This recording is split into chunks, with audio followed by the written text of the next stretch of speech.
Assalamualaikum, selamat pagi dan salam Malaysia Madani. Bersama saya Fazril Hisham Afandi dalam Berita Pagi Sarawak, edisi Isnin 15 Januari. Sarawak yang kehadapan dalam industri tenaga boleh diperbaharui akan bekerjasama rapat memacukan pembangunan tenaga lebih berkesan dan berstruktur di peringkat nasional.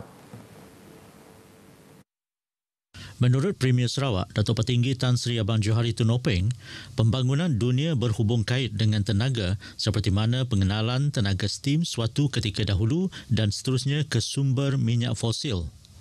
Katanya, Sarawak mempunyai perancangan untuk menjana sehingga 8 gigawatt menerusi pembinaan empangan hidro bertingkat, solar terapung, hidrogen dan biomas.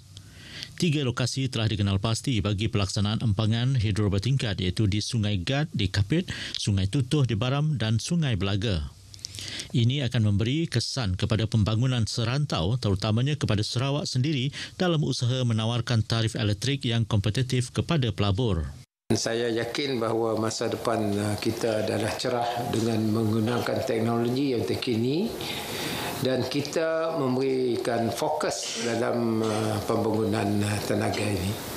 Datuk Petinggi Tan Sri Abang Johari berkata demikian kepada pemberita selepas pengerusikan mesyuarat Majlis Tertinggi Parti Pesaka Bumiputera Bersatu PBB Sarawak di Ibu Pejabatnya di Kuching semalam.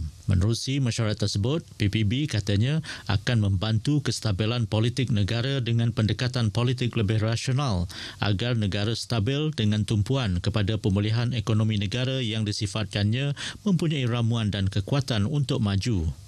Pada masa sama, akan mencari penyelesaian kepada kawasan yang tiada liputan data untuk melancarkan proses pendaftaran pengkalan data utama PADU. Dasar pendidikan di Sarawak perlu seimbang dengan meletakkan teknologi sebagai keutamaan dalam ekonomi baharu yang diceburi oleh Kerajaan Sarawak.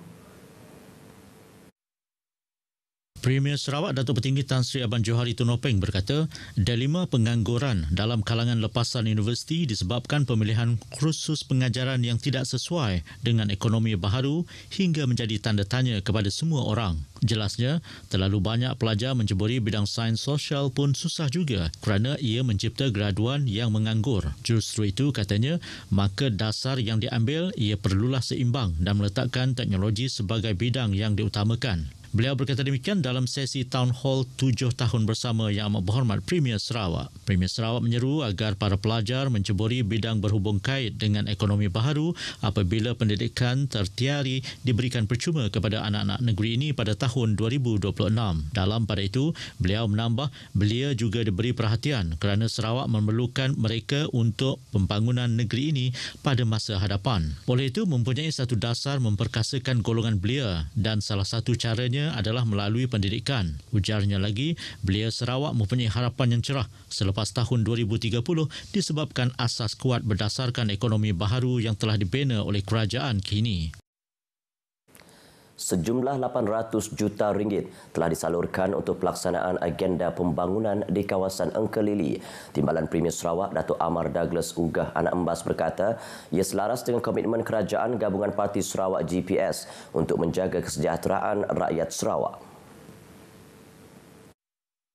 Katanya usaha kerajaan membawa pembangunan ke Engkelili dengan menaik taraf infrastruktur menyiapkan projek berterusan supaya tidak terbengkalai dan disiapkan sepenuhnya. Jelasnya, kerajaan Sarawak juga akan memperuntuk sebanyak 1.5 bilion ringgit setiap tahun kepada Agensi Pembangunan Seri Aman, SADA, dan Engkelili juga akan mendapat pembangunan daripada peruntukan tersebut. Beliau berkata demikian semasa berucap dalam program perpaduan GPS Engkelili di Engkelili. Sementara itu, Datuk Amar Douglas turut menyeru rakyat Engkelili agar mengamalkan cogan kata segulai sejalai demi mengekalkan perpaduan, membawa pembangunan dan menaik taraf hidup termasuk dari segi pendidikan dan ekonomi. Setelah perancangan rapi dibuat, persediaan telah dijalankan semenjak berbulan lepas. Sibu hari ini bersedia menyaksikan pertarungan dan saingan atlet-atlet mudanya dalam Sukan Sarawak Suksar edisi ketiga. Menurut Ketua Zon Tengah Perbadanan Sukan Sarawak Mikar Canggan, segala persiapan di lokasi-lokasi pertandingan sudah pun siap sepenuhnya serta raptai telah diadakan.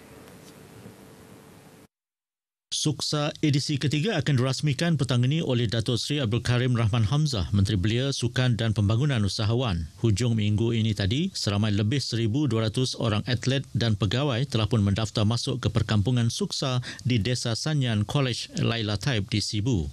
Kita mengalu-alukan pihak orang awam untuk datang ke setiap venue supaya atlet-atlet kita akan rasa lebih bersemangat apabila ramai penonton, ramai orang awam untuk hadir melihat mereka bertanding. So saya mengalu-alukan pihak penonton ataupun warga Sibu terutamanya untuk datang ke 13 venue sukan kita yang dipertandingkan. Mika ditemui media ketika menghadiri sesi raptai Majlis Perasmian Suksa yang diadakan di Stadium Tertutup Sibu semalam. Seramai lebih 300 sukarelawan dan urus dia bertugas sepanjang Suksa edisi ketiga ini. Suksa ketiga 2023 di Sibu berlangsung dari 15 hingga 18 Januari 2024, mempertandingkan 13 acara sukan iaitu angkat berat, berbasikal, bola tampar, bola keranjang, futsal, hoki dewan, judo, karate, pencak silat, sepak takraw, taekwondo, tinju dan wushu. Antara venue digunakan ialah di Pusat Sukan Komuniti Azman Hashim Sibu Jaya, Stadium Tertutup Sibu, Stadium Tertutup Bukit 5 Sibu dan pelbagai gelanggang di Bandar Sibu ini. 4 zon bersaing dalam 13 acara sukan bagi merebut sejumlah 635 pingat yang ditawarkan dengan 178 emas, 178 perak dan 279 gangsa. Sementara itu, bahang kehangatan telah terasa dengan ketibaan atlet dari keempat-empat zon mendaftar masuk penginapan Suksar di Desa Sanyan Sabtu lepas. Bagi memastikan kelancaran proses pendaftaran atlet, Ketua Pegawai Eksekutif Perbadanan Sukan Sarawak Awang Putra Yusri Awang Ridwan yang juga pengarah Majlis Sukan Negeri Sarawak telah memantau dan berpuas hati dengan kelancaran proses pendaftaran. Katanya, segala persiapan di semua venue serta gelanggang pertandingan untuk 13 acara sukan telah berjalan lancar dan siap sedia. Beliau turut menyeru masyarakat di sekitar Sibu untuk memeriahkan venue sukan, menyaksikan atlet-atlet muda pelapis Sarawak beraksi dalam Suksa kali ini. Beliau berkata demikian selepas meninjau pendaftaran serta penginapan atlet di Desa Sanyan. Sementara itu, Awang Putra Yusri berkata, keluasan dan geografi Sarawak cabaran kepada setiap kontijen menyertai Suksa kali ini.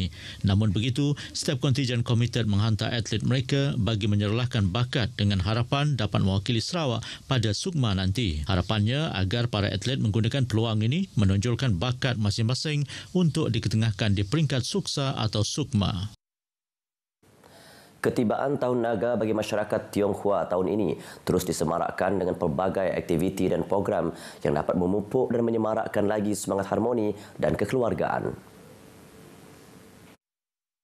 Antaranya rakaman pentas Tahun Baharu Cina 2024 yang diterbitkan oleh Perkhidmatan Cina MIRI FM telah disempurnakan oleh Timbalan Menteri Pelancongan, Industri Kreatif dan Seni Persembahan Sarawak, Datuk Sebastian Ting Chiu Yu, yang diwakili oleh setiausaha sulitnya Chia Kah Fung. Dalam ucapannya, Chia berkata, masyarakat yang harmoni mampu mewujudkan perpaduan yang kuat dan kukuh. Tanpa keamanan dan keharmonian, tidak akan mencapai kemajuan seperti yang dinikmati pada hari ini. Program tersebut menyajikan persembahan tarian Singa, tarian Tibet dan persembahan penyanyi tempatan serta dari Semenanjung Malaysia. Rakaman program ini akan disiarkan pada hari pertama Tahun Baharu Cina pukul 9 pagi menerusi saluran radio Perkhidmatan Cina Red FM dan Facebook MIRI FM. Turut hadir ialah Ketua Penolong Pengarah Seksyen Radio Meryl Chungat, mewakili Pengarah Penyiaran Sarawak Wan Azhan Wan Hamad dan Pengurus Stesen RTM MIRI Lydia Payarinun. Berita Pagi Sarawak berakhir di sini. Seterusnya ikuti Stadium RTM selepas ini untuk perkembangan sukan tanah air dan antarabangsa. Saya Fazril Hisham Afandi, dari sungai hingga segara, Palestin pasti merdeka.